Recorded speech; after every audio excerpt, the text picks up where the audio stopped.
Hello, everyone. Welcome to the Tucson Amateur Astronomy Association monthly meeting. And I'm sorry that we're a couple of minutes late starting. We had a little bit of a Zoom glitch, which I'm sure no one else has ever had. But we had a little bit of an issue with Zoom where it didn't seem to want to do what it normally does, but we seem to be all fixed now. So welcome to our Tucson Amateur Astronomy Association monthly member meeting. We meet the first Friday of every month at 6:30, and we welcome our visitors online who are joining us and who will also be listening to the tape in the future. So we're glad to have you here with us tonight. I'm Mae Smith. I'm TAAA president, and working on Zoom with us tonight, we have Jim Knoll and we have Susan Knoll, and we also have Terry Lappin helping with some of our other technology tonight. So we are going to ask that people in the room remember to, at no time during the meeting when the Zoom is on, for you to have side conversations, because the Zoom is immensely insightful about picking up things that you might not want to be heard other places and making sure that everyone hears it. So just remember that. We're going to start tonight with our guest speaker. Brad is one of our members, and he's presented to us a number of times in the past. And we're just so delighted that he's coming back with us and talking about a different topic tonight. So, Brad, if you're ready, I'm going to turn this over to you. Jim, I think we need you for the Zoom.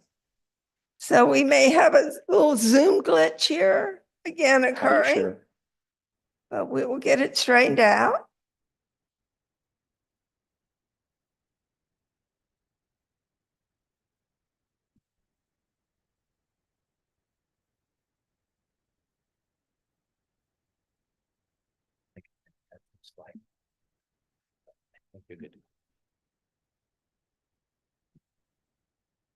So one great thing about Zoom is it teaches you lessons in patience. We get to practice our patience a lot. So anyway, Brad Schaefer. Yeah, I was going to start this story off with the person who is the star of this. Our story started back in 1859 on September Fool's Day.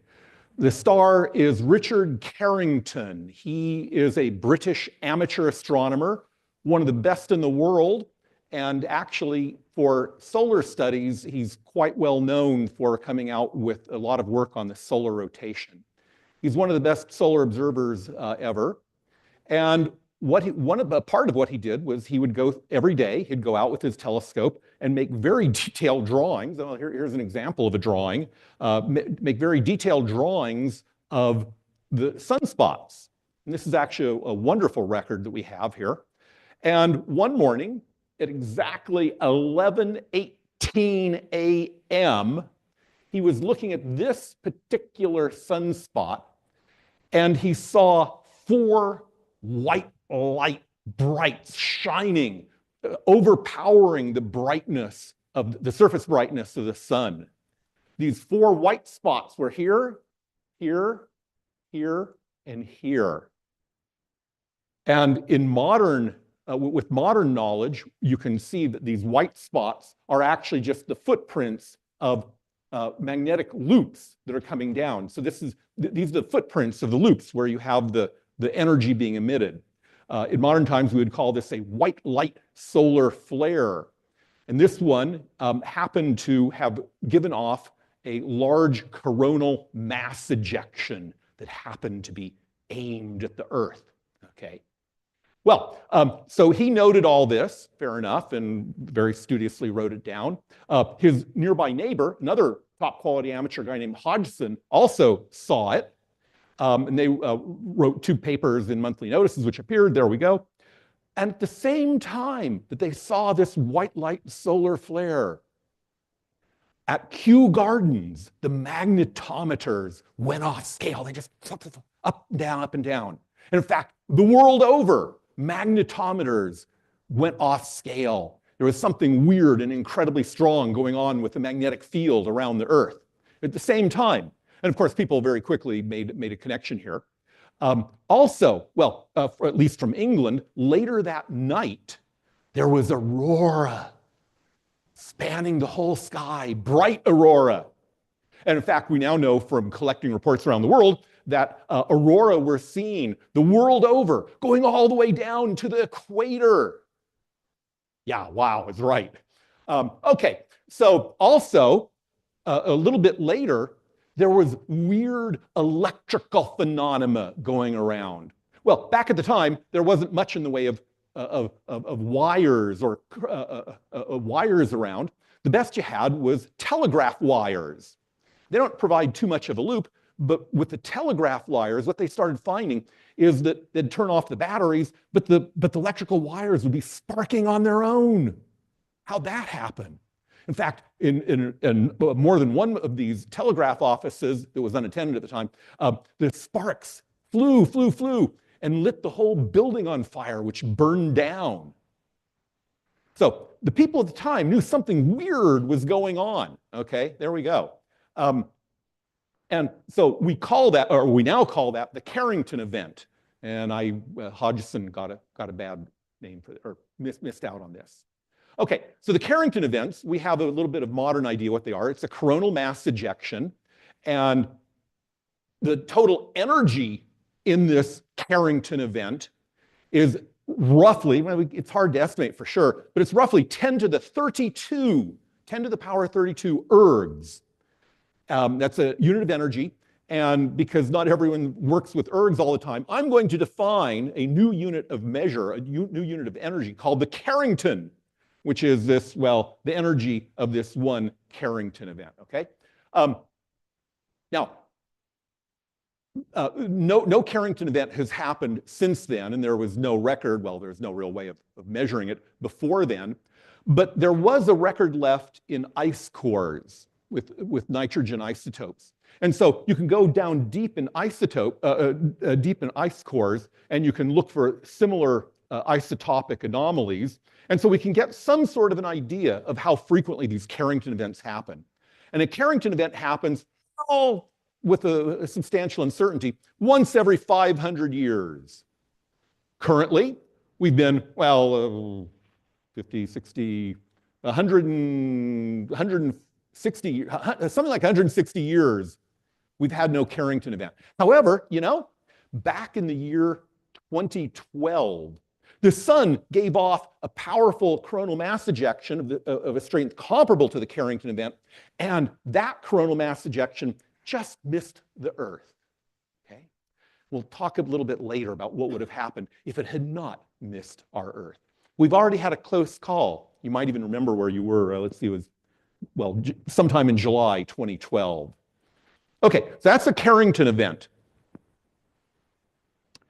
Now, since then, in the last 10 years, another type of event has been found. They're called Miyake events, named after Fusa Miyake. I actually had a chance to meet her. I went to a conference in Nagoya. Hey, I was a big invited keynote speaker of this conference on superflares and sunspots, and so she was one who actually paid me all the money for my trip to Japan. There we go. But Fusa Miyake has done a wonderful thing, impresses everyone. She went back and looked through tree rings and measured the carbon-14 in each tree ring. And the carbon-14 is a measure of how much, well, the high-energy particles, cosmic rays, are hitting the upper atmosphere, which then creates the carbon-14, which then filters down and gets absorbed into the tree rings, okay? So what she found was that if you go from year by year by year, you measure carbon-14, and in the year 774, there was a big upswing here, okay?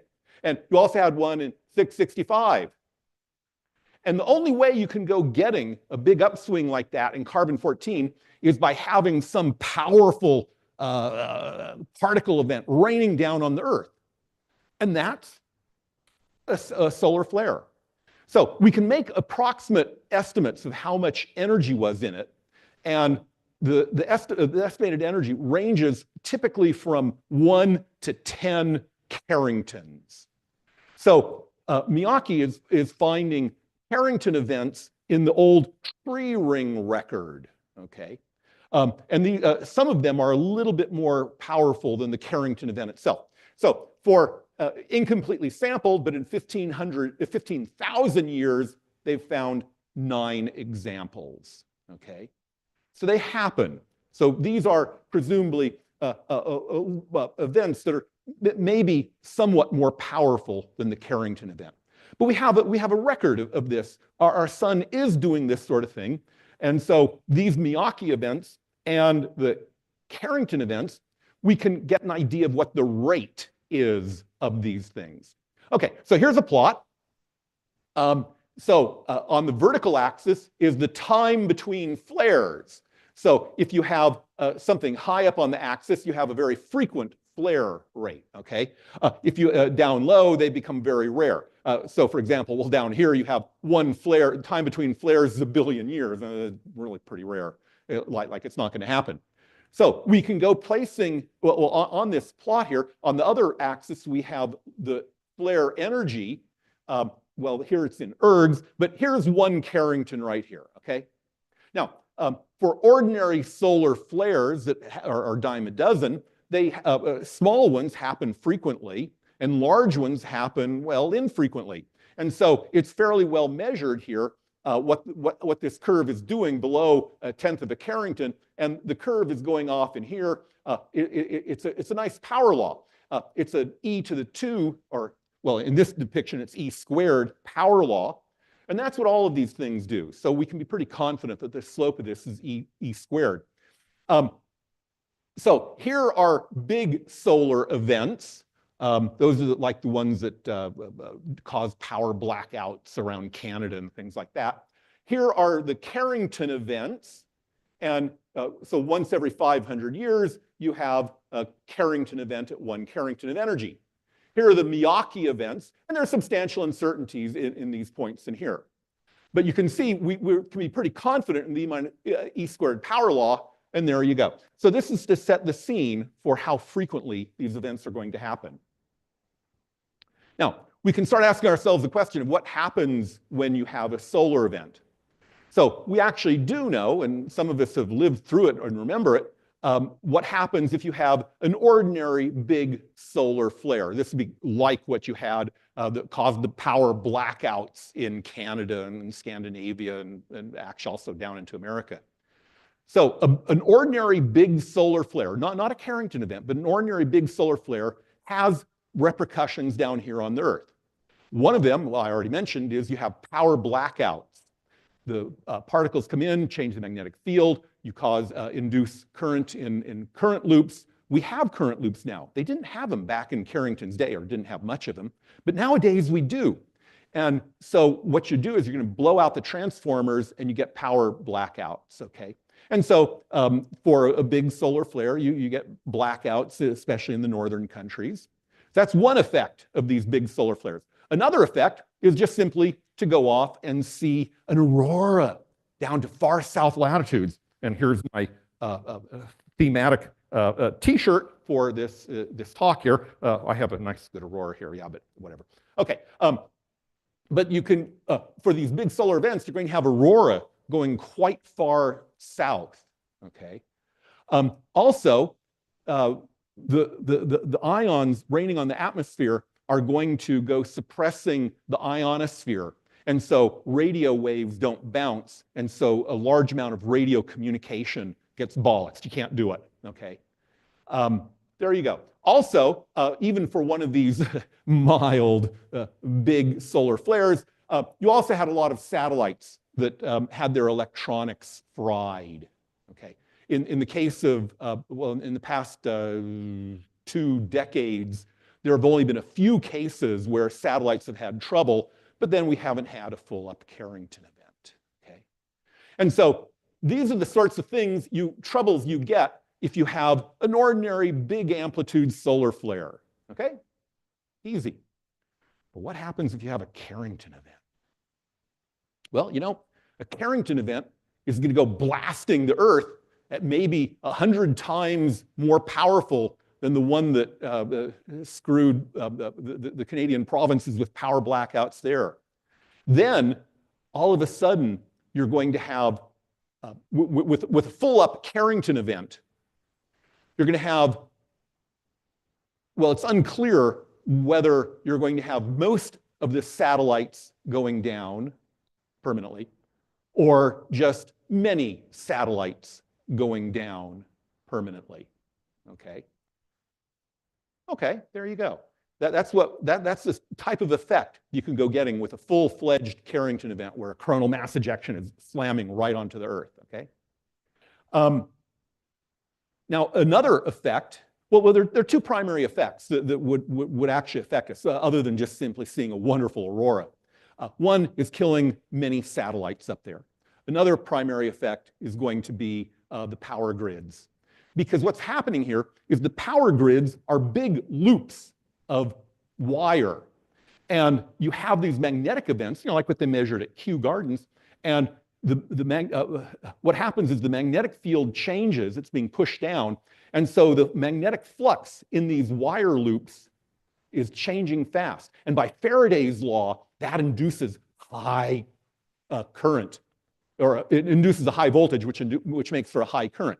And so you have a very high current running through these power loops, and they're going to run through the transformers that are required in these power grids. And they're going to be dissipating so much energy in the transformers that that's where you're going to go melting the transformer. Okay? And once you melt the transformer, the whole power grid goes down. Okay? So that's the sort of things that we're expecting for a full-up Carrington event happening tomorrow. Okay. Well, a National Research Council study has gone off and examined liabilities for power grids throughout America. Basically, all those grids go down, and they carry their neighbors that go down with them. And so, basically, the American power grid all goes down, and it's going to be that way throughout much of the world. You don't have to read all of this, but this is a continuation from that National Research Council report. This is on how you can go replacing transformers. Because, you see, transformers are incredibly costly and timely to make. And and transformers are not kept stockpiled, okay? We don't have a national stockpile of transformers. And it takes a long time to make them, especially if the power grid's down. You can't make them anymore, and you can't get them off to the place where they're needed. So what the NRC concluded was optimal replacement, this is optimal replacement time in the event of a severe solar event similar to the Carrington event is estimated at 4 to 10 years. What's that saying is that full-up Carrington event, our power grid's going to be down for 4 to 10 years. Wow, okay. So let's take a best case scenario. Best case scenario, the things that matter beyond simply getting a wonderful aurora, is going to be that maybe many satellites can work through and not be destroyed by the high energy particles coming from the sun. And so many satellites will go down, but many will still up, and there's the excess capacity, and there you go. Okay, so the diminished capacity, there you go. Also, the power grids will go down. Well, unclear how much. In a best case scenario, maybe people can work things around and quickly truck in a transformer or something like that, and you can get a power grid up maybe within weeks. But that means you have weeks worth of no power in America. What happened the last time they had a power blackout in New York for, what was it, 8 hours? There were riots. Yeah. What happens when that happens? Okay, so that's the best case scenario. There we go. What about the worst case scenario? Worst case scenario, all the satellites go down. And that includes, or that might not include hardened military satellites, okay? But basically, we lose all our satellites up there and all the capabilities that we rely on for them. Modern civilization does. And you have the other big effect would be you blow out the power grids around the world and it takes forever to repair them. In fact, with all the power grids going down, you can't repair them. So does modern civilization go down? Well, this is a one-shot operation and it's not impossible. That would be setting us back to the horse and carriage days where we have to send things by Pony Express, okay? Now, if you're a farmer in southern India, a subsistence farmer in southern India, or if you're an Aborigine living off of witchetty grubs or whatever, or if you're an Inuit who is hunting for yourself, hey, you might not even notice that there's been a Carrington event. But us? Hey, how many of you young folk have gone off and used your phone too many times today? I bet all of us have used our cell phones. And we've all gone off and drunken water and eaten food. But you see, what happens is when the power grids go out, how do you get food and water to the city? Cities usually have something like a 1 week stockpile of food. But after the power grids go out, truckers can bring things in, but they're going to run out of gas pretty soon. How do you get food to the cities? How do you get water to the cities? Because it's all pumped up. You're going to have to go well, I don't know where. I guess you could boil water. I'm not sure where you'd get it. How would we get food or water after the first week? What are you going to do when the food and water runs out? Where are you going to go? This is kind of a horrific situation. And so, it could be, worst case scenario, we could be dealing with deaths in the billions. That's the worst case scenario. But even the best case scenario from the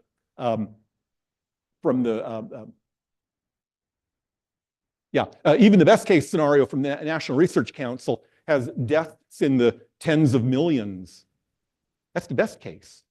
You see, the basic science here, everyone agrees upon,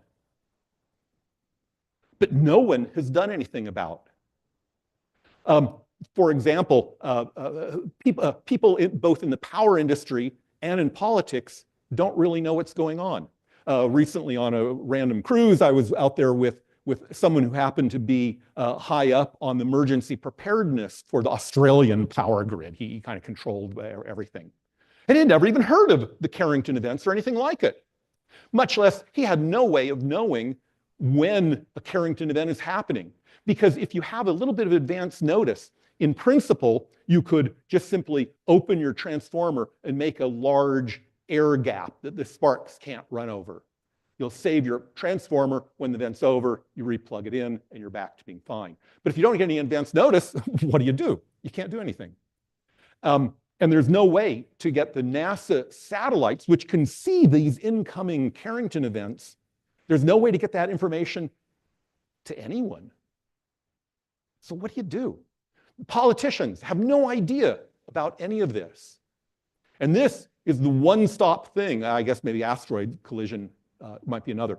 This is a one-stop way of getting rid of all of modern society, all the cultural things that we have grown accustomed to. What would happen to modern society if we all got sent back to the horse and buggy age? How would we eat? How would we drink? Well, let me try showing to you a trailer. This is from a TV series.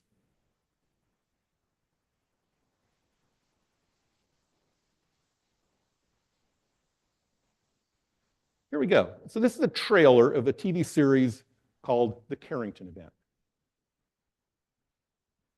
Sound?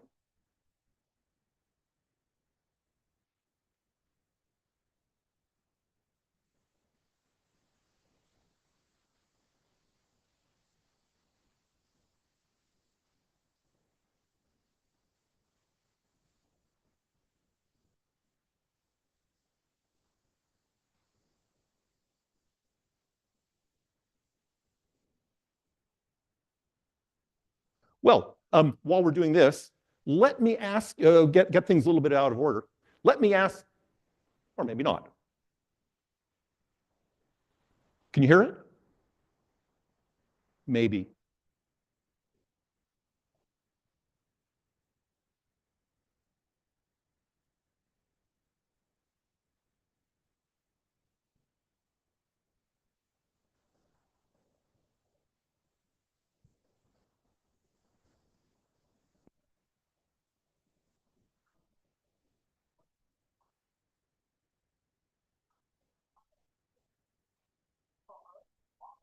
All the turbulence, major damage, and knocked out power.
The Carrington Event is the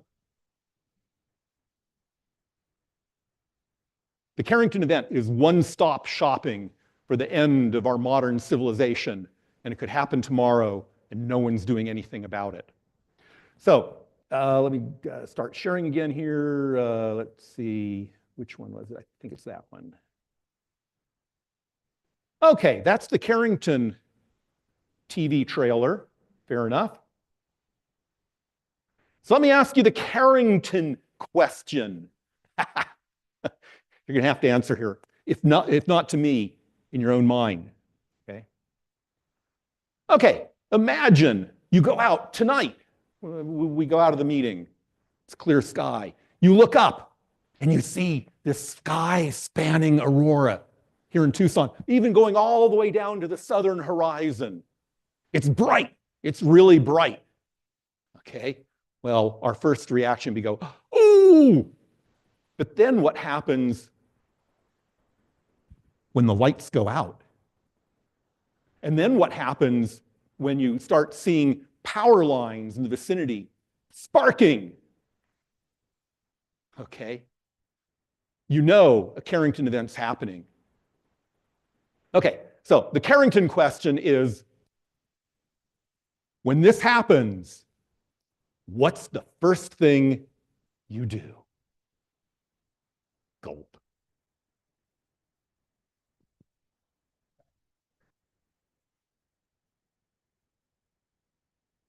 Okay, crack open a packet of Oreos. What other bids do we have?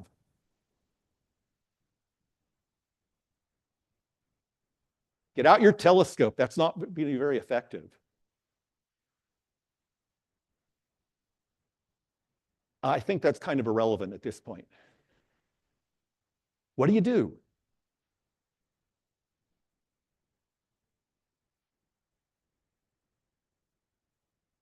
It's back to the old days. We all would keep turning that RA slow motion. No, okay. the astronomy, I think, has to take second bill here. What would you do? Doug, what would you do first? You have an answer? Somebody, there are a couple obvious answers. Buy a gun, you bet. In fact, half of my students, when we show them this, half of my students have that same reaction. Buy a gun. Don't forget to buy a lot of ammunition at the same time. You ain't gonna get more ammunition. What I would be thinking is food. And at that level, you want to stock up on all the toilet paper you can because you ain't getting any more. Okay? But here we're talking about but you can't buy them anymore because the stores are all closed because you can't open the electronic things and they don't have their cash registers won't work. And so you're forced into looting. It's not going to be long before looting happens. That's the Carrington question. So I want everyone here to actually think in their own mind, gee, what would I actually do first? What would I do first? What would I do first? How do I protect my loved ones? How do I protect myself? What do you do? Okay? Yeah.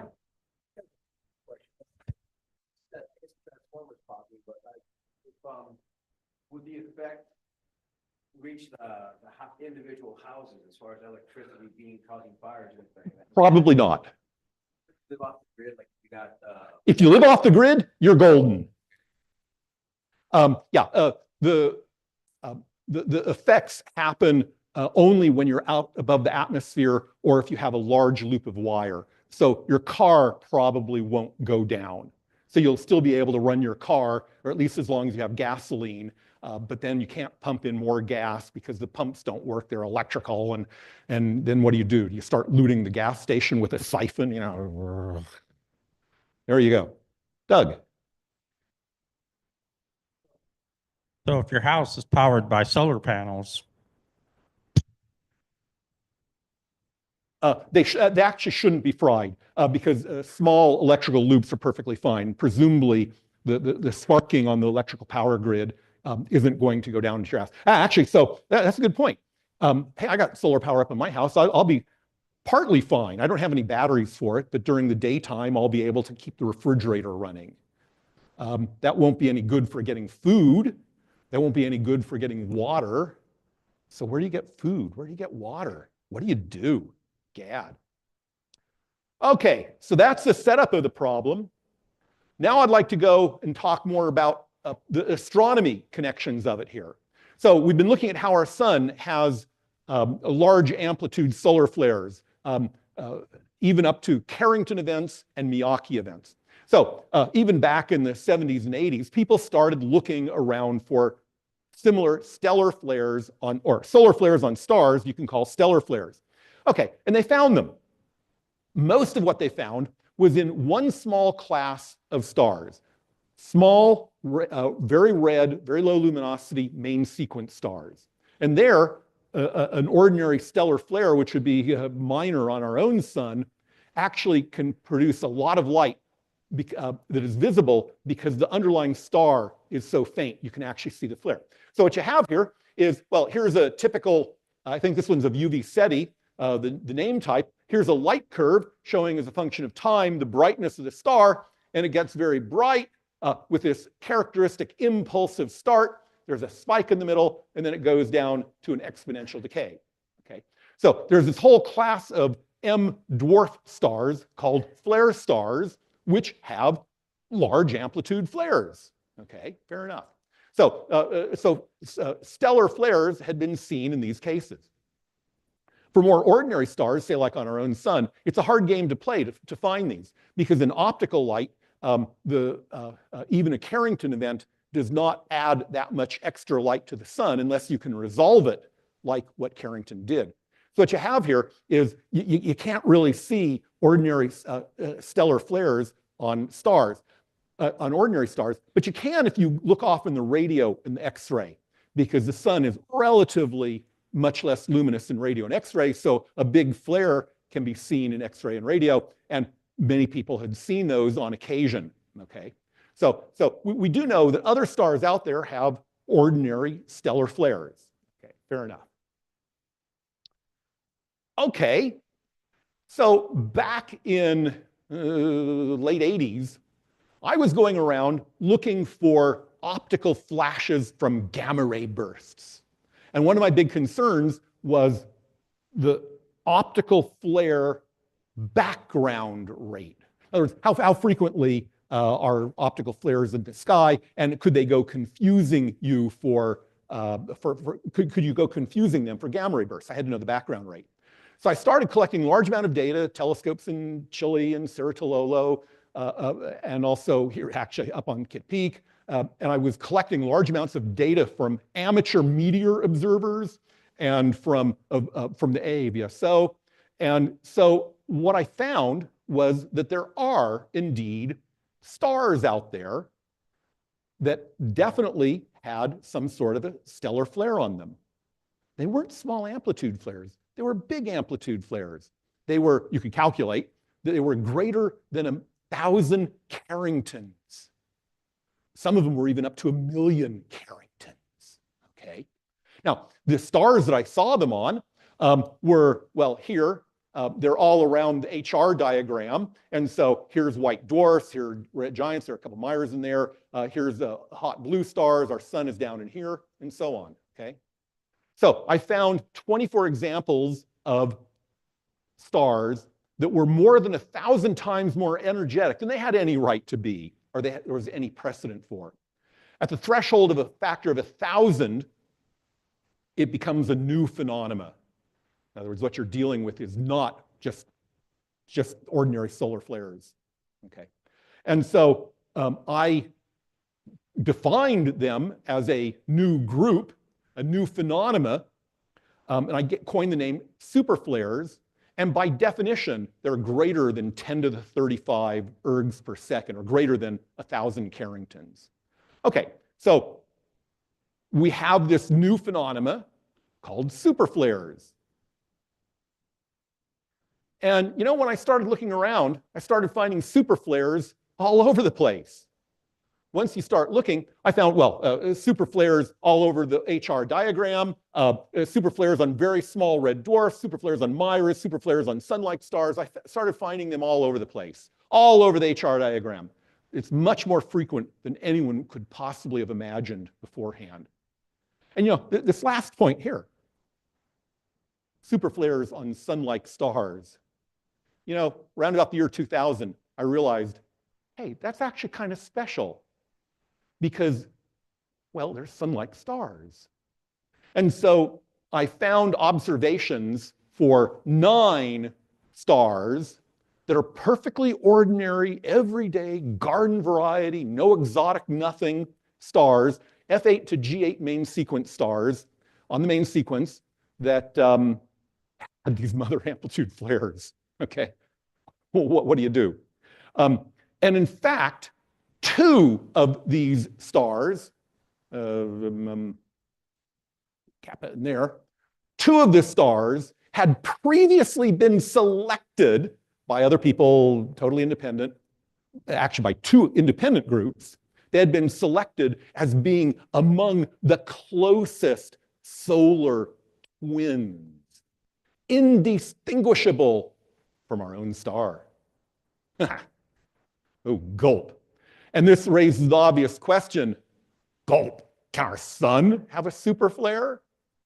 And so the press got a hold of this, and they've been getting a hold of it ever since, because no matter how many times you tell them that the sun is not going to have a superflare, that's always the end product of what they have in the press releases and in the articles that get written. So the fact that some stars, like our own sun, do have these humongous amplitude superflares doesn't mean too much for our sun, but we'll get back to that more later. Okay, well, actually, let me go back to here. So we have superflares all over the HR diagram. Now, there's a substantial problem with, all of this has been my work. There's a substantial problem with this because the data that I have is very much catch as catch can. It's not systematic. I don't have long-term light curves. I have happenstance of I was observing something and saw a couple times bright. You can't get statistics on this. You can't figure out, well, you can get some idea of the basic phenomena, but you can't, you don't know where to look. You can't study them because you don't know, superflares happen randomly and you don't know, you can sit on a star for years and it won't superflare and you've wasted a couple of years. So a problem with my work was you couldn't really study the superflare stars in that mode. And then everything changed in 2012 when a guy named Maehara, he's from Kyoto, he was at this conference. He actually is a good hero on this. Maehara went off and used the Kepler satellite. The Kepler satellite is looking at an area yay big up in the sky near at the Lyra-Cygnus border. And for years, it monitored the brightness of the star, basically with nonstop, no gaps, well, a little bit of gaps.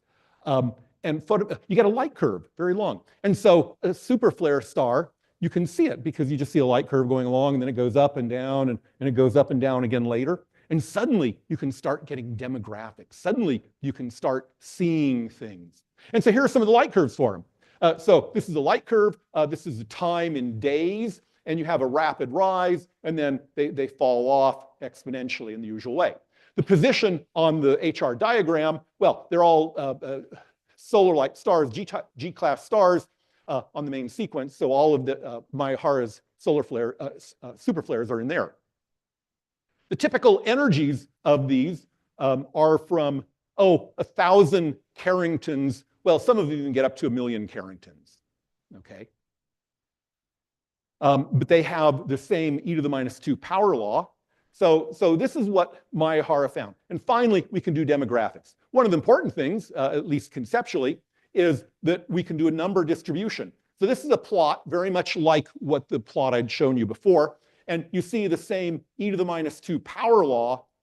And this is actually good evidence that what we're dealing with here is some phenomena, some mechanism that is much like solar flares, because our sun also has these e to the minus 2 power laws going back quite far.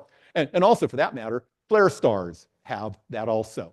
So they're in there with that same class. And this e to the minus 2 is characteristic of, well, magnetic reconnection events. I'll get to that in a moment here.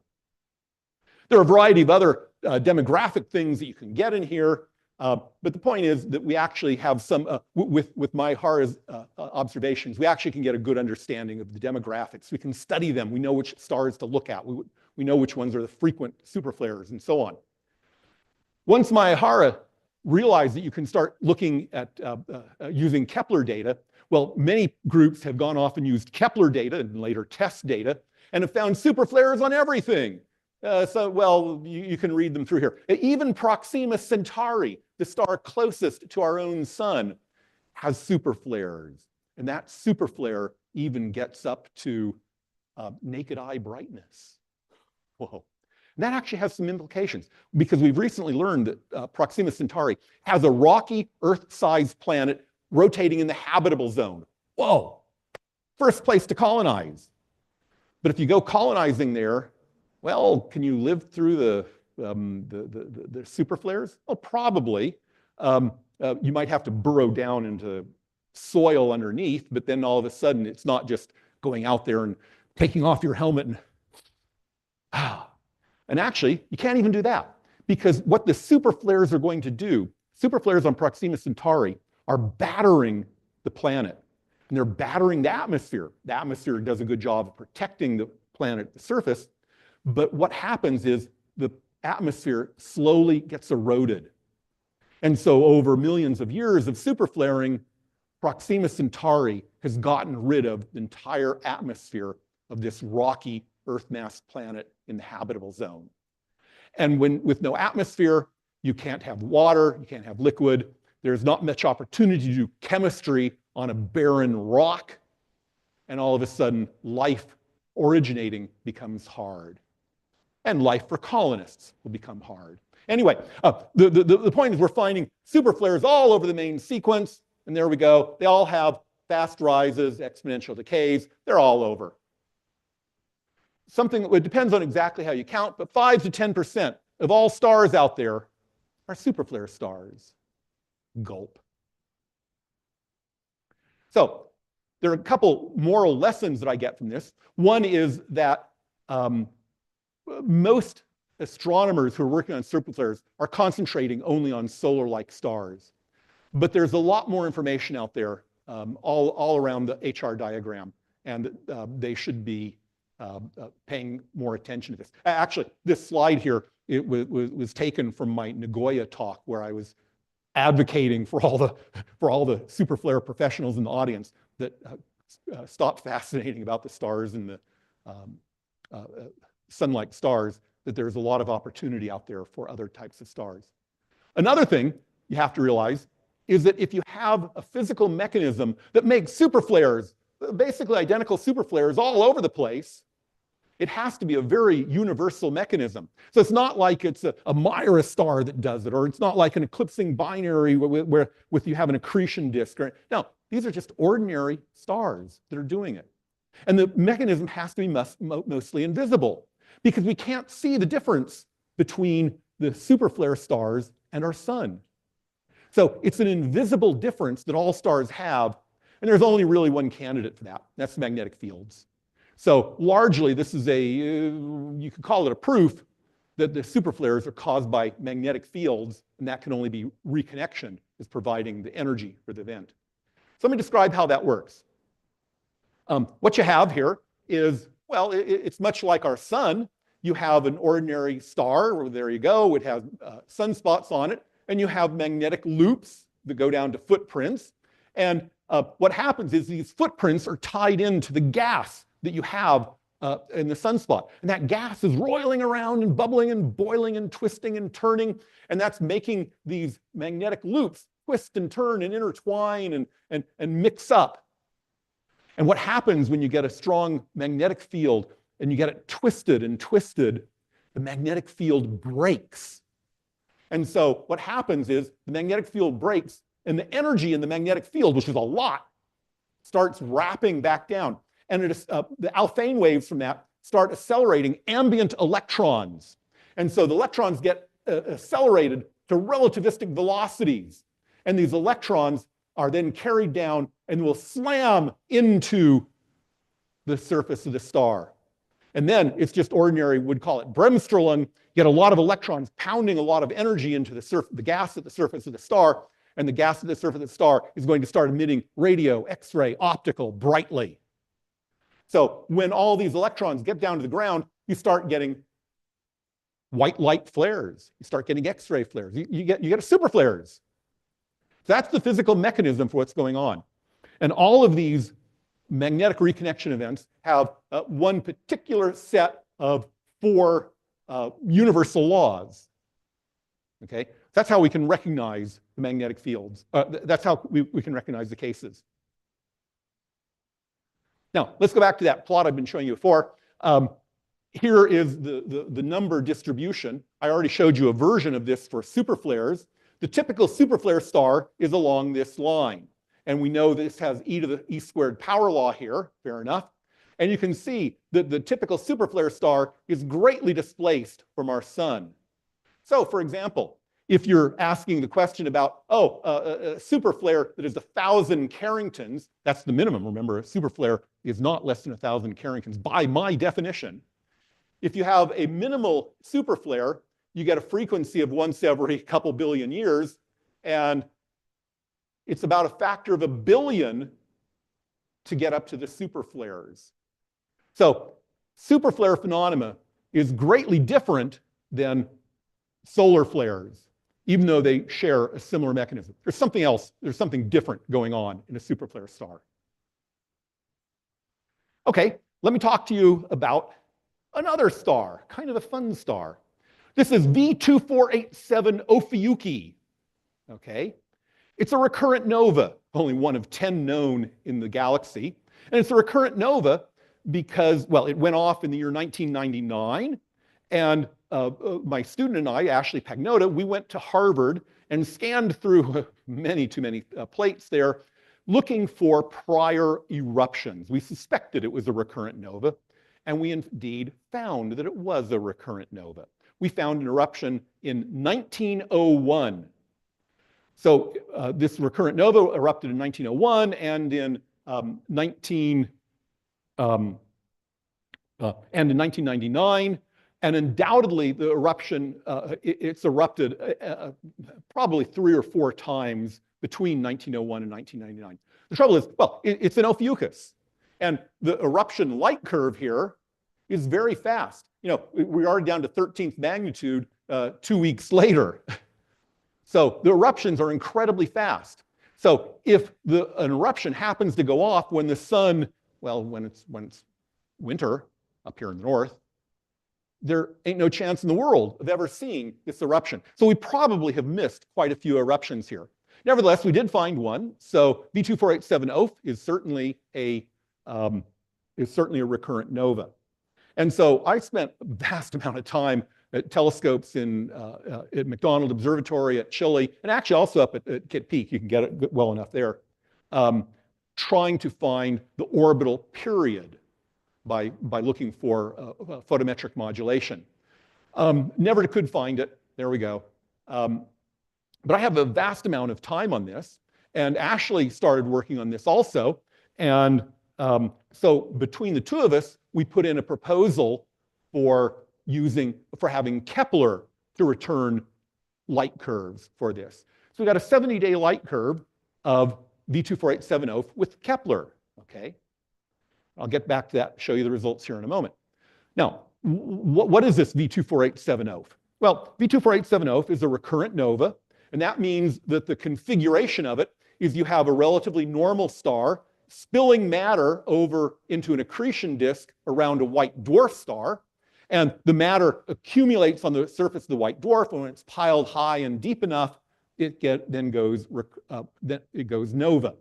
And because the white dwarf mass happens to be particularly high, and you have a high accretion rate, that means you can have nova fairly frequently, at least once every century, which is what we see, and probably once a decade, which is what I expect is actually going on. So we actually can figure out what's going on with this star. By the way, there are a lot of these such systems around, but there are a few of them that have a short recurrence timescale. The companion star here, we actually have good measures. The companion star has a mass and a radius, actually remarkably close to our Earth mass, our solar mass. And the surface temperature of the star is about 5,000 degrees. This is our sun. You'd have a hard time distinguishing it from our sun, or we can at least call it a sun-like star, okay? It's in a weird situation, but you have basically a sun-like star. Okay. With that set up, let me show you what we have from the Kepler light curve. Well, the Kepler light curve, here's the first third of it. And for the first 10 days of the Kepler observation, V2487 just was flat, or as flat as any nova ever is. And then, wait a minute, there's a flare here. And about a day later, bang, bang, bang, bang, bang, bang, bang, bang, bang, bang. About once a day, V24870 has a superflare. You can go calculating the energy of these things. And the energies are going to be, well, more than 1 million Carringtons. And that's coming from a star like our own sun, remember? There we go. And it's flaring at the rate of once every day on average. So V24870 suddenly has become the most active, the most frequent superflare star, and close to the most powerful known superflare star. Now, you got to, here you have, this is extreme even for superflare stars. And you have to wonder what's different. And the difference is that you have this accretion disk. You have an ordinary sun-like star, but it's doing weird stuff by spilling matter over into an accretion disk. And it's that connection which is what's going on here. Now, the superflares on V24870 obeyed all the same laws that superflares and stellar flares do. And this is a good information to let us know that you're dealing with a magnetic reconnection event. That's what's going on V24870, okay? So let me, but the simple model doesn't work. To recall, the simple model would be you'd have an ordinary loop, and these loops would get twisted and tangled, and then they'd break and cause bremsstrahlung of electrons coming down and hitting the surface. So if you have loops like that, you can go getting superflares. But you can't get that much energy because there's a limit on how big these loops can be. So you need a modification to the general magnetic reconnection idea. Here's the idea that I had. What you do is, well, you start off with loops like this, but when the stars rotate around, one of the footprints could and will have gas that falls off of the star and goes down to the accretion disk. And what happens is the gas at the footprint is dragging the magnetic loop along with it. Okay, and so you start getting the things being stretched out, and as they wrap around and round and round she goes, the magnetic field is going to get amplified. So you're going to start getting stronger and stronger magnetic fields. And the loops are incredibly long. So you're storing a lot of energy. And the footprints that are on the accretion disk are going to go wrapping and wrapping and wrapping, and they're going to get twisted real fast. So this is the explanation for what happens. Oh, well, and then what happens, they keep twisting and twisting, and sooner or later, actually sooner, they're going to recombine and start sending things down to the surfaces, and you get superflares. You get a very powerful superflare because these loops, the magnetic loops have been amplified and they're very long. Okay, and you can have this happen speedily once a day because the rotational amplification is repeatedly regenerating the magnetic field, and they're repeatedly twisting and twisting, so you can start getting reconnection events fast. So it's a simple idea for how to make the superflares, the superflares on V24870. And it turns out it actually was a good idea. But this model turned out to be predicted by another guy in Japan. I actually met him on the last trip, or 2 trips ago, a guy named Hayashi, back in 1996. Turns out he came up with the same model. Okay, fair enough. So we think we understand what's going on with V24870. And then a couple months ago, I went through the Harvard plates yet again. I found some plate series that had been largely overlooked for irrelevant reasons. And I found 2 plates. Here's one. Well, that plate, that right there is V24870. Now, on all other plates, even the Palomars, it's invisible. So this is about 14th magnitude. And so that star, V24870, on, well, that day in 1941, was incredibly bright. It was a superflare. Couldn't be anything else. Actually, I have plates taken immediately before and after which show it cannot be a nova eruption. That's what I was actually looking for, but it could not be a nova eruption. It can only be a superflare, and there's one. And actually, in 1942, there's another one. Doesn't look like much, but that's a highly significant detection.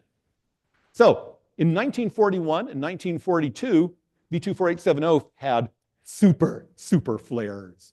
The total energies of these things are, well, 10 to the 42.5 ergs. Holy cow, that's 30 billion Carringtons. And that's billions with a B. And that's all coming from a star just like our own sun. Boy, isn't it good that we don't have a star that does that. Well, oh yeah, right, tell me about it. I think it's something like 1 million Carrington level that you start getting mass extinctions here on the Earth. It's something like that. Okay, so we can plot this up on the same diagram. Here we have our sun. There's the Carrington events, the Miyake events. Here's the typical superflare stars as seen with Kepler and by Miyahara and colleagues. And up here is where you have V24870. Here are the ordinary superflares. By the way, they're still ongoing. You can find in the Zwicky Transient Factory public light curve, you can find these superflares even up till recently. It's still going. And here are the 2 superflare events from 1941 and 1942. So there's clearly something different going on with V24870 than there is with superflare stars. There's something different. And the difference is here you have the magnetic reconnection involving an accretion disk. Here it's just star to star for the two footprints. And there's still something yet different going down to our sun. This makes it clear that we're dealing with, well, kind of three separate phenomena going on here. Okay, so I've been telling you about the astrophysics of solar flares and some of the effects here on Earth. But you can start asking that question that the reporters started asking me in the year 2000. What would happen, or will our sun ever have superflares, or has it ever had superflares? Whoa, okay, you know, and it's not the easiest question to answer, but you actually can come up with a good question, with a good answer. So that's kind of the big concern. Is our sun going to have superflares? Whoa, okay. You know, should we be buying stock in toilet paper stockpiling? I don't know. So I'll tell you the answer that has appeared actually only about 3 months ago. 3 months ago in a press release coming out of Colorado. And press releases like this and statements in the literature, scientific literature, about this come out about once a year, and they all give the same answer. So let me give you a stylized version of it. Actually, this is a fairly good quote from a couple months ago. Middle-aged, slow-rotating, G-type main sequence stars have superflares. Yes. So our sun could have superflares. No. Okay, so this answer, which you get from the press much too commonly, is wrong. There are a variety of things wrong with it. First off, it's bad logic to say that just because some members of a class, something like stars, some members of a class have some property, it doesn't mean that all the stars in that have it. So you can't make that connection.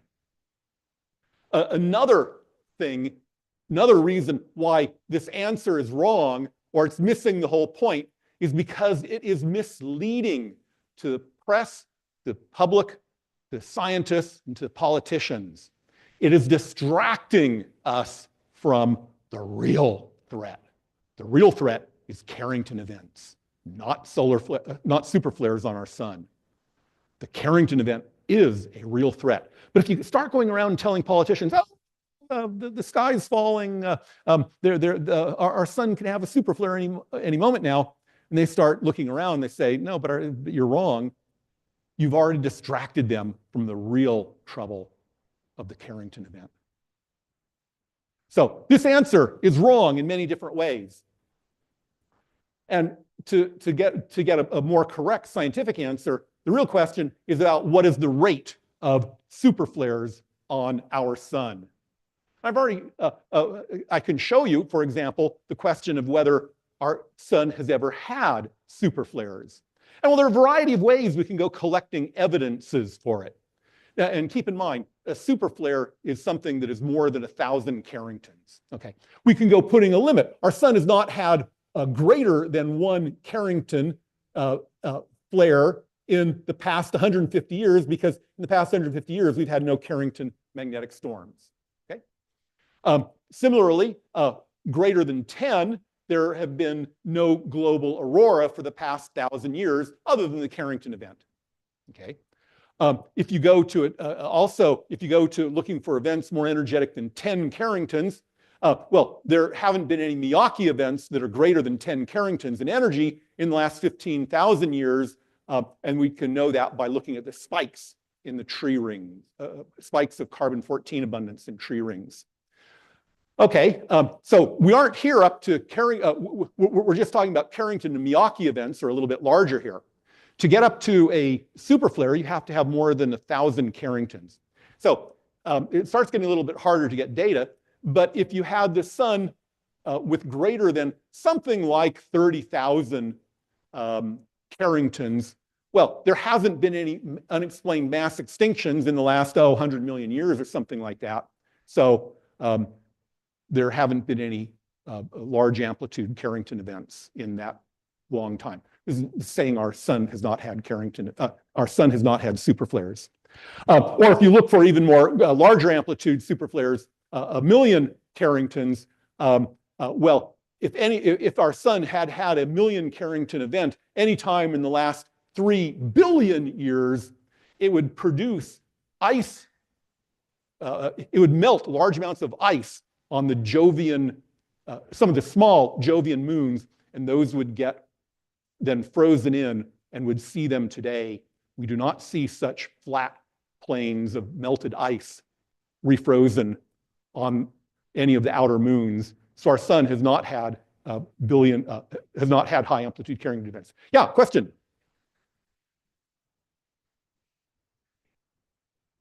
A good question. Yes, it would be predicated on the flare being in the direction towards Jupiter, but the probability for that would be the same as if it were pointing at the Earth. So the statistics are the same. The point is that we have no evidence, and there are plenty of places it should be, where we would have seen the effects of a Carrington event or a superflare event, and it's just not there. Our sun has not been a superflare star. Well, what about the future? Well, okay, we actually have good information on this. So I've already shown it to you. Here we have the flare rate of our sun, and we have it well anchored up here, and we confidently know that it's the usual E² power law. So you can ask the question, well, how frequent are Carrington events going to be? Well, let's see. A Carrington event is 1,000, or a superflare is more than 1,000 Carringtons, which is here. And so the rate of more than 1,000 Carringtons is here. And you can start reading off the time between flares as being billions of years. And so if our sun is not going to have Carrington or superflare events on the time scale of 1 billion years, I feel perfectly happy to say our sun will never have a superflare event. Another way of looking at this graph is to look at it. Oh, okay, this shows that our sun ain't never, or on a 1 billion year time scale, our sun is not going to have superflares, okay, in the future. However, you also can point out that our sun is greatly different from a superflare star.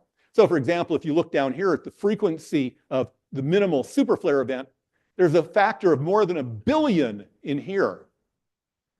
And if you have a factor of 1 billion difference in a fundamental property, that's saying that our sun is not a superflare star. So our sun is not a superflare star. It has never had a superflare event, and it never will have a superflare event. We can rest happy if it weren't for the Carrington events. What can you say?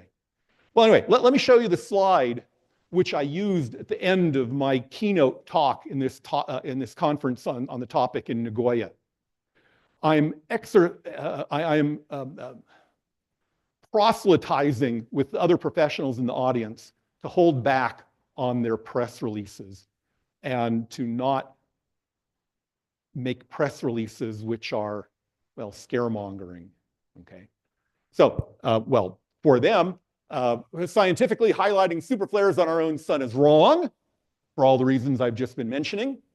And if you put it in a press release, or if a journalist adds it on their own, it's just scaremongering for no particular good. And it's not only scaremongering, but it also is actually out and out bad because it detracts from the real threat. The real threat is the Carrington events. And so if you're highlighting the false alarm of superflares, oh, our sun's going to have superflare and the sky's going to fall, you aren't going to ignore, or you're going to ignore those chicken littles. But the Carrington event is a real problem. And that's what society has to come up with and come up with a solution. Otherwise, you'll have to answer the Carrington question in real time. So why don't I stop there?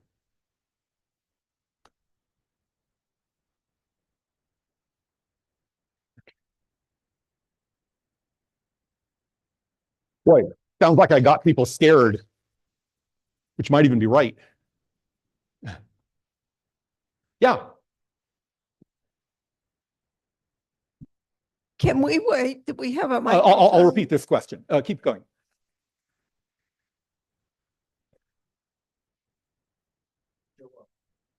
Sure. The question is, how do the Miyake events show up in the tree rings with the carbon-14?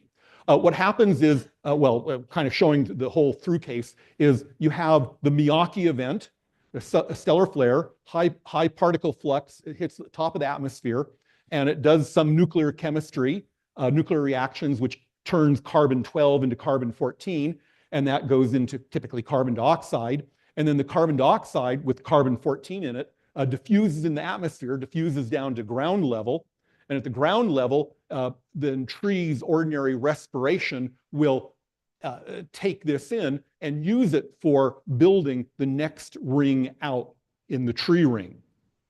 Okay, and so the next year, there will be still some carbon-14, and that will go into the next tree ring and so on.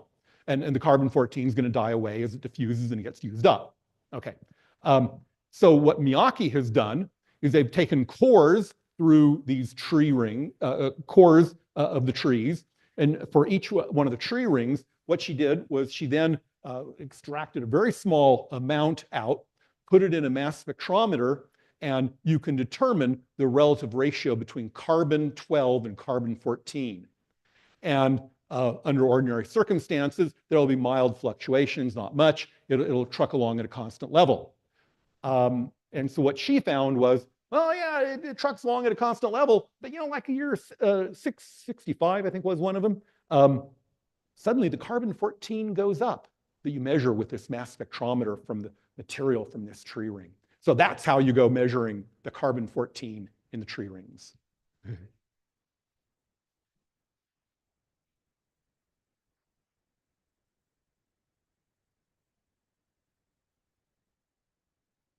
I'm just curious, is there any relationship between these flares and the amount of hydrogen in the core of these stars? No, none at all. So the fact that some of them are running out of gas doesn't make any difference? Yeah, you see the Mira stars and red giant stars and supergiant stars, they all have not hydrogen in the core.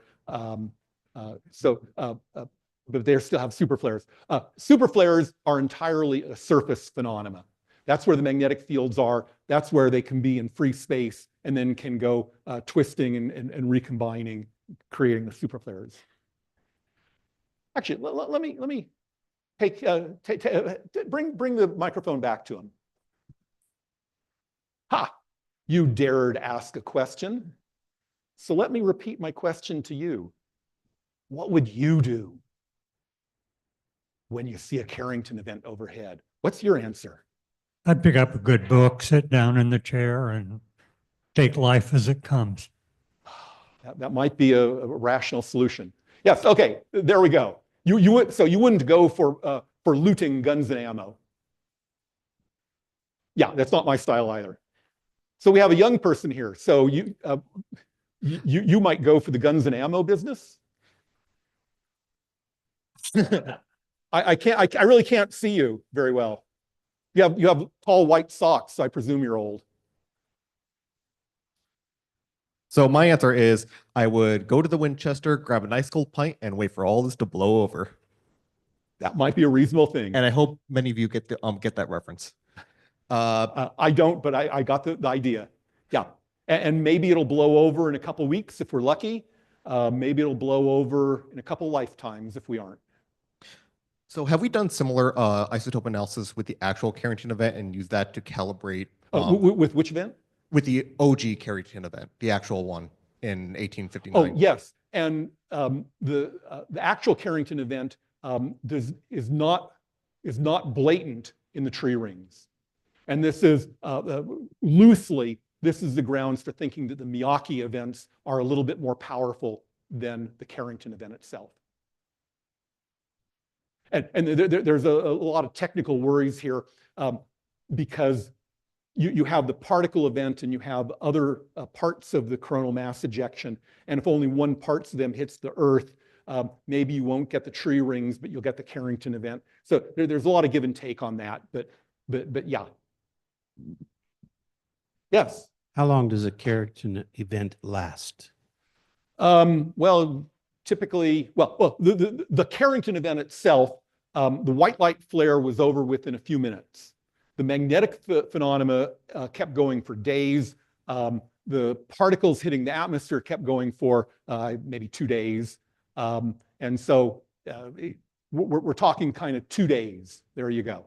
And give the microphone back to him if he wants to answer the Carrington event question. What would you do? Well, since I have a solar system with a battery backup, I would probably survive the first couple of weeks fairly easily. In that process, I would probably be planting my garden and getting some place where I could grow crops and be off the grid. What are your neighbors going to do? They see your lights on at night, and they're going to come over. Most of them have solar systems too. There you go. Are they going to want to take their ice cream and put them in your refrigerator? And what are you going to do when you've eaten up all ice cream? Yeah. As I recall, you were the person who actually answered about guns, or one of you two was. I did. But I was just going to ask, so I see the difference with the Superflare star with the white dwarf binary. So as far as like other Superflare stars, have there been any differences found like that could possibly cause them to be superflares, or just nothing? Largely no. A few of the stars have been seen to have very high magnetic fields. In fact, the closest solar twin, Kappa Ceti, has been seen to have an average magnetic field strength on the surface of 1,000 Gauss. And that's 1,000 times more than our sun. And so that relatively invisible magnetic field is probably the cause of it. So for unknown reasons, some stars have very high magnetic fields. Ours, thankfully, does not. That's pretty lucky then. Well, we're lucky in many ways. Anybody else? Oh boy, I've intimidated them with going to be asking them the Carrington question for them personally. If you want to ask a question and you want to not answer, that'd be fine too. Okay, we have a couple of questions on Zoom. Sure. Galen asked, what would a Carrington event do to an airplane in flight? Probably not much. Again, the airplane is sufficiently low in the atmosphere. It's pretty high up, but it's low in the atmosphere, that the atmosphere is protecting it from the high energy particles. And there are no large loops of wire that could go having Faraday effects to create high currents. So if you're in an airplane, you're probably doing fairly good. But the trouble is, you got to land.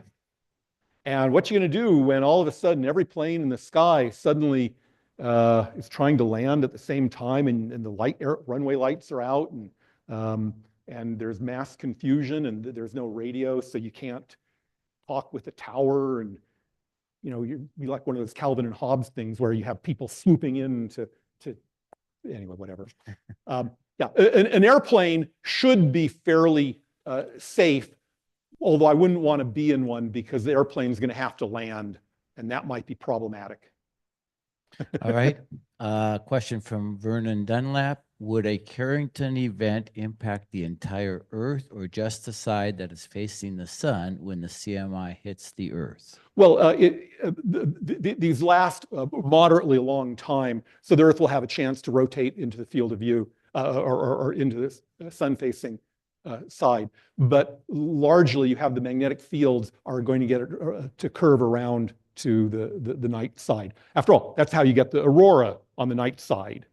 So yeah, you got the whole Earth covered. Sorry, can't get out of it that way. All right, and Matthew just makes a comment, but it brings up a question. What about astronauts in orbit? They're toast. Yeah. And they're toast. Astronauts in orbit would be toast for a couple reasons. First off, you have the high energy particles going through them at greatly more than a solar flare. I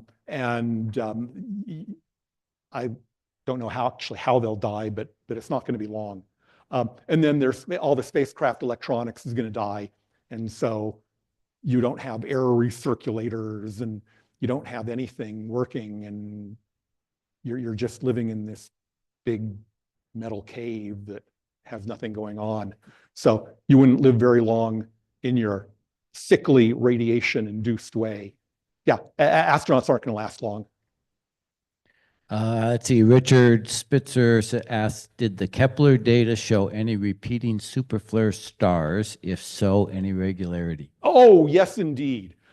So Kepler, that was one of the great things of Kepler, was that they watched stars for years on end. And so one star, you can watch superflare many times over. Wow. And however, the period, if you're asking about periodicity, no, they aren't periodic. They have a typical time scale between superflares, but it varies widely. For example, even on V24870, we saw that there was a 10-day period in there where V24870 didn't have any superflares or superflares, and then it started up. So for the Kepler superflares, there have been quite a lot of them have been seen to have many superflares on them, but there's no periodicity on them. So you can't predict them at that level. All right, and the last question, are satellites hardened? Some of the military ones are, and I'm not privy enough to know more than that some of them are, and those might be able to survive a full-fledged Carrington event. I don't know. The DoD sure knows, but I don't. All right, and that's it for Zoom. I will answer your question, though. I have solar and plenty of guns.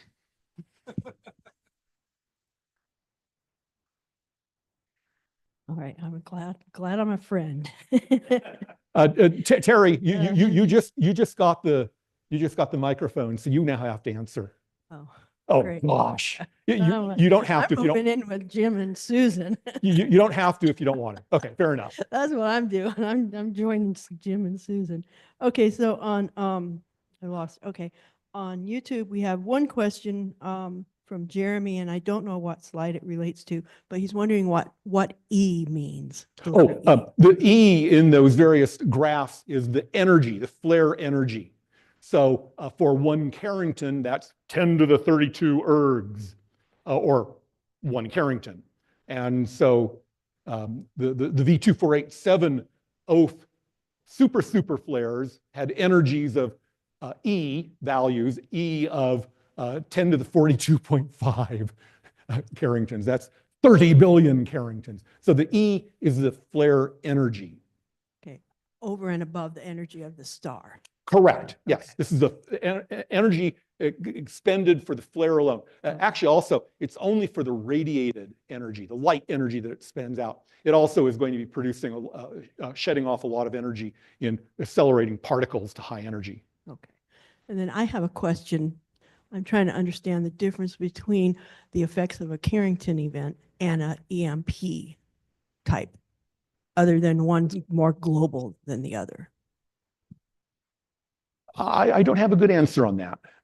So the EMPs you might be talking about would be, so suppose the Russians launch a nuclear bomb above America, explode it, gets rid of the ionosphere. Nothing much will happen on the ground. It would be a big bright flash of light, and it will cause an electromagnetic pulse, which could go driving some things out. And I don't know enough about the effects of Russian nuclear bomb EMPs to know how the comparison is. So I don't have a good answer. All right, thanks. Any other questions in the room? There's one back that way. Oh, a couple back. All right. Let me get over there. And by the way, you too don't have to answer the Carrington question if you don't want to.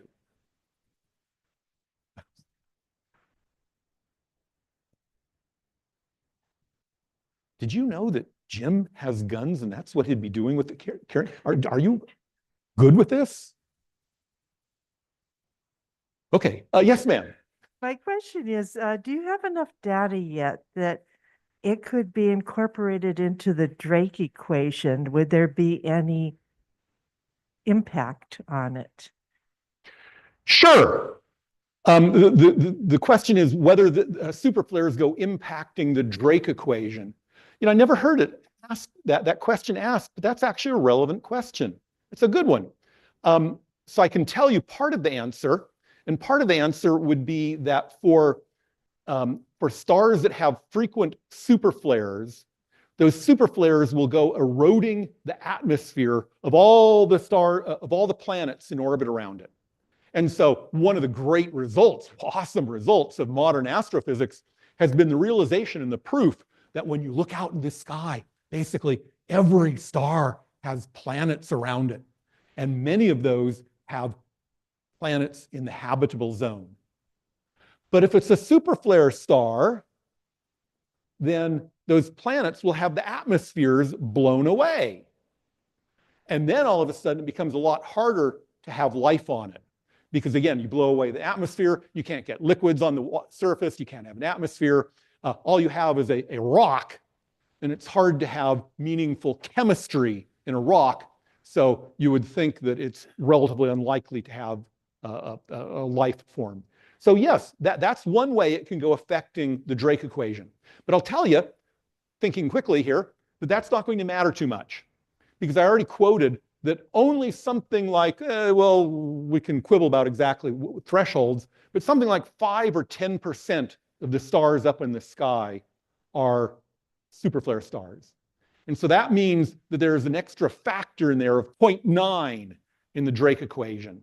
Instead of having all of the planets in the habitable zone being possible locations for the origin of life, no, only 90% of them are. And so you have a slightly smaller number.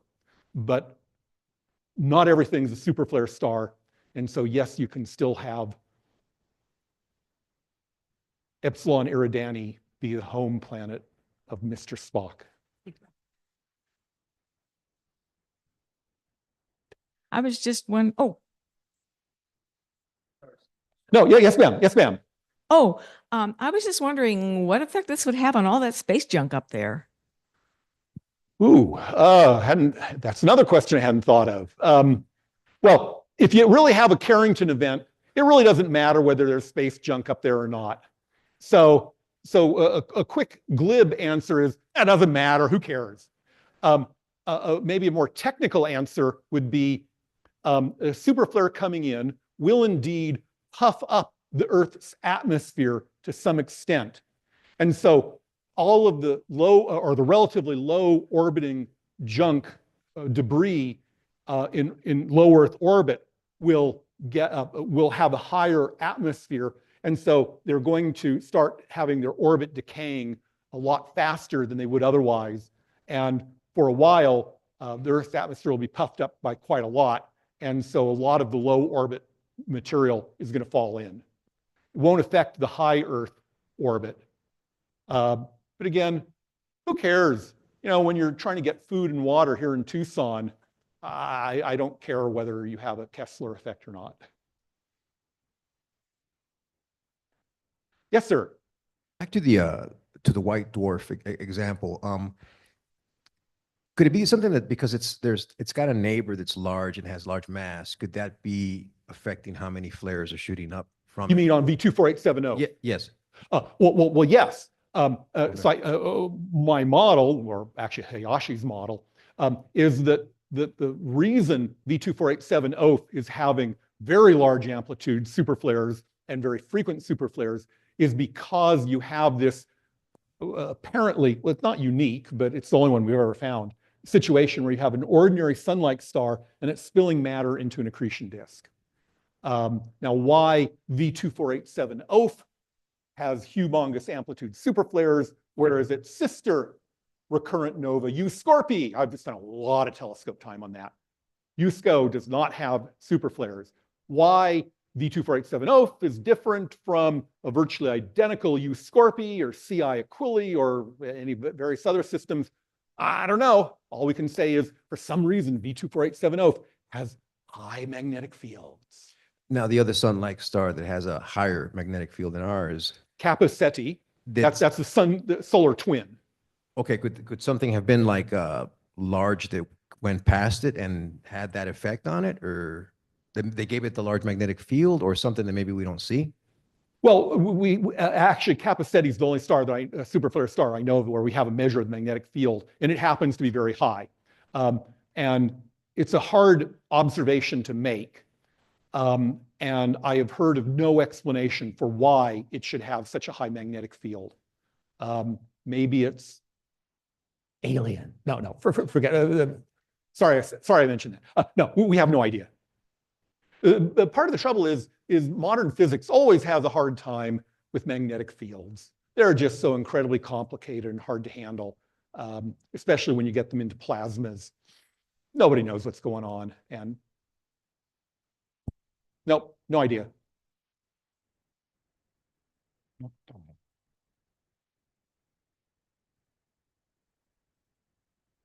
Oh, any other questions? Okay, just a second. Don't you want to ask a question? Well, yeah, she's asked me to ask you what you would do in case of a Carrington. I'll tell you what my knee-jerk answer would be. Is kind of like I think one of the people up here said the same thing. Not much you can do. You can't battle. Just go home and hug the wife and. Well, I wouldn't have the Cadbury Easter eggs, and hunker down and hope it goes away a lot faster than it should. So that's my answer. So I would not be going out and looting Kmart to try and get the toilet paper or the ammo and guns. Uh-oh. We have another question. Terry, was there another question here? Me? Okay, fair enough. Yeah. So I've always heard that red dwarf stars I give more flares than other main sequence stars. Is it the same with superflares that red dwarf stars have more superflares than main sequence? So the situation for red dwarfs is they have much the same super flaring as our sun does. It's just on our sun, an ordinary stellar flare or an ordinary solar flare, you can't detect it unless you're up close. So on a red dwarf star, which is so faint, you can see that extra light and you can spot the flares. They flare at a comparable frequency and a comparable amplitude to our own sun. But on the faint red dwarfs, you can actually see them. And on stars like our own sun, have to wait for Kepler and things like that.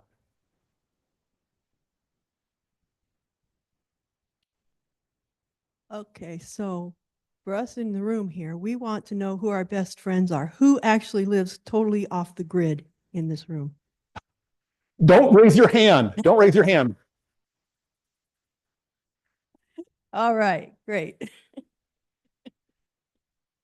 Yeah, but actually your question kind of is back to the Carrington question. If you're completely off the grid and don't have any neighbors, hey, you could live through the Carrington event. You wouldn't have to worry about presidential elections because, well, there you go. You can live.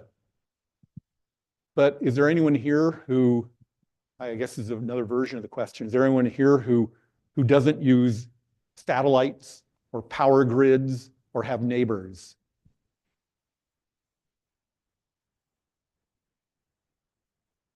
So if a Carrington event happens, we's all toast, all of us.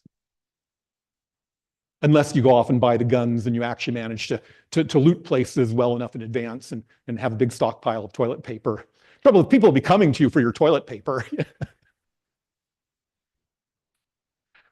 We should stop here with that. Okay, thank you, Brad, so much.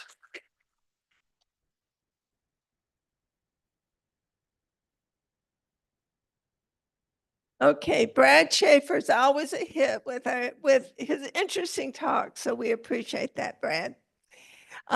We next on our agenda have Dr. Eric Kakashka, who's here tonight from the Lunar Planetary Lab, and he does our regular monthly planet report, which is, in addition to having it tonight, it's also posted on the website. This month we have pretty much all the bright visible planet in the evening sky. And none of those planets are as scary as the sun, so you can observe them. Even the closest one, Mercury, gets to evening apparition starting on the 21st of February, goes for 3 weeks to March 14th. And this is the best evening visibility of the year. So just look to the west, close to the horizon around 7 p.m. when it's getting dark, and you'll see it after the 21st. And Saturn, which has been visible low in the west, is visible until the 21st, because it will then afterwards getting too close to the sun. And that means both planets will be very close around the 21st. Actually, Mercury is still lower at that time, but by the 25th, Mercury will have caught up with Saturn. And so Saturn will be 2 degrees south of Mercury. And at that time, Saturn is not visible naked eye, but in binoculars, you still would be able to see it, both planets in the same field of view. The special thing about Saturn is that the rings are getting narrower and narrower. They are only 1 arcsecond wide this month. And then in March, that will go to 0. So it will go through the ring plane when Saturn is actually behind the sun. So we won't be able to see it actually happening, but we'll see it getting narrower in the next few weeks. Then the brightest planet, of course, is Venus. And it's not just the brightest planet, but it's brighter than it can be at other times. So it gets to the maximum brightness that it gets. That's minus 4.9. And at sunset, it's 40 degrees high, so it's really very obvious. And the diameter gets to 49 arcseconds. And at that, there are some reports in the history that some people actually could see that Venus is not a dot without a magnifying scope or so. But even the smallest binoculars will let you see the crescent of Venus.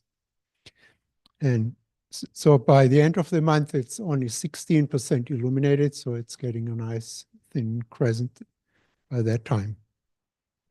And if you want to try to see Venus during the daytime, that's the best time when it's at maximum brightness. And you could look 60 degrees up in the south around 3 p.m. And if you try to search for a while, then it's really nice dark blue sky, no clouds or haze. You might be successful. Then next up higher is Jupiter. It's at magnitude minus 2.4. It's almost as large as Venus, but fully illuminated, of course. And it transits around 7 p.m., so just in twilight, 80 degrees high. And it's stationary, so it's not wandering much this month near Aldebaran. And the third one of the 3 bright planets is Mars. It still shows its reddish color, magnitude -1, almost as bright as Sirius. It's still 13 arcseconds across, and that's still pretty good for a telescope view and maybe 200 power. So you can see several features and 1 polar cap. It transits this month around 10 p.m. at 84 degrees high. So this opposition really has Mars going to the highest declinations. And Mars is going still retrograde, but not much longer near Pollux, the brightest star. in the twins. One planet, binocular planet, Uranus, is 6 degrees south of the Pleiades, and they transit at sunset, and so all early evening it's still pretty high up in the sky, and you can find it in binoculars. The brightest minor planet currently is Vesta. It's 7th magnitude, so just a little bit fainter than Uranus, and it's now rising before midnight in Libra, but it's still too low in the evening sky. But then in spring, we'll have quite a while where it will be visible naked eye, and you can see it wandering from night to night among the stars, if you really know where to look for, and if you are in a dark side. The moon transits tonight at 8:51, so it's about half hour from now, and its altitude will be 86 degrees high. That's the highest it ever can get from Tucson, and it has been done for the last few months, and this time it's in the evening sky and easily visible, so it might be a good time to see if you still can see it. It's not exactly overhead, but only 86 degrees high. If you miss it tonight on March 7 at 7:46 p.m., it's the same altitude, but then the altitude will go, the maximum altitude will go down over the next 9 years. And then back in 18 years, so around 2042, it will come back to the current values. On the last day of the month, it will be 24 hours past new moon. And so that's an extremely thin crescent. You can look for it just shortly after sunset, maybe 10, 20 minutes after sunset. And almost due west, just 5 degrees further left from the point of west, and you can faintly see it. And then the following evening, March 1st, it will be close to Venus, and so it will be still a spectacular view.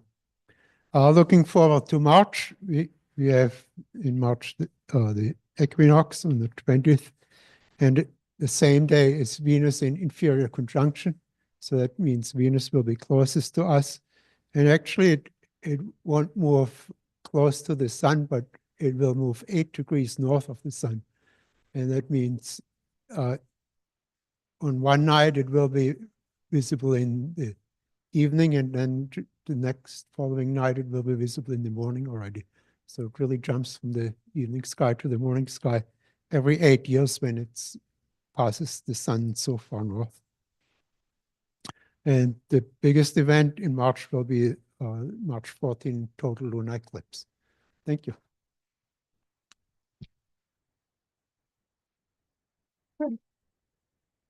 Thank you so much, Dr. Kirkosha. We appreciate that. Okay, I think we're going to say goodbye now to our visitors online. We appreciate their coming and spending the evening with us and listening to, the event later on online, but we're going to say goodbye.